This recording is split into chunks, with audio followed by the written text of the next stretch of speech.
গাজার দক্ষিণাঞ্চলীয় শহর খান ইউনিসের জলসীমায় জেলেদের জালে বিরাট দৈর্ঘ্যের একটি মাছ ধরা পড়েছে। শুক্রবার 17 অক্টোবর রাতে এ বিরল ঘটনা ঘটে। আল জাজিরার প্রতিবেদনে বলা হয়েছে, গাজার দক্ষিণাঞ্চলীয় শহর খান ইউনিস শুক্রবার রাতে একটি বিরল ঘটনার সাক্ষী হয়েছে। এদিন গাজার জেলেরা সাগর থেকে একটি বিরাট আকারের মাছ ধরতে সক্ষম হয়েছে। মাছটির দৈর্ঘ্য 10 মিটার এবং ওজন প্রায় 2 টন অর্থাৎ 200,000 কেজি। এটিকে হাঙ্গরের বিশেষ প্রজাতি বলে কেউ কেউ উল্লেখ করেছে। সূত্রটি আরও জানিয়েছে, এই ঘটনায় গাজাবাসী অনেক আনন্দিত হয়েছে। মাছ দেখতে মুহূর্তের মধ্যে অনেক মানুষ জড়ো হয়ে গেছে। পরে অত্যন্ত আনন্দচিত্তে স্থানীয়দের মাঝে ওই মাছের গোশত বিতরণ করা হয়েছে।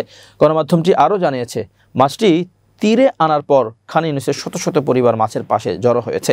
তারা বিশ্বাস করছেন যে এটি আল্লাহ তাআলার পক্ষ থেকে পাঠানো রিজিক। অব্যাহত অবরোধ ও ক্ষুধার মাঝে সামান্য ইহদা ঘটনা সামাজিক যোগাযোগ মাধ্যমে ব্যাপকভাবে প্রচারিত হয়েছে। কোনো অ্যাক্টিভিস্ট এর কিছু ভিডিও ক্লিপ শেয়ার করেছেন, যেখানে দেখা যাচ্ছে গাজাবাসী ও শিকারীরা বিতরণের জন্য মাছটির গোশত কাটছে। কেউ কেউ লিখছেন, এটি অত্যন্ত বিরল ঘটনা, যাকগে খাওয়া তো যাবে, মানুষ এখন গোশত খেতে ব্যাকুল। এক অ্যাক্টিভিস্ট কোরআনের একটি আয়াতকে ক্যাপশন হিসেবে উল্লেখ করেছেন। তিনি লিখেছেন, এটি আল্লাহ তাআলার পক্ষ থেকে দেয়া রিজিক, এর কোনো শেষ নেই।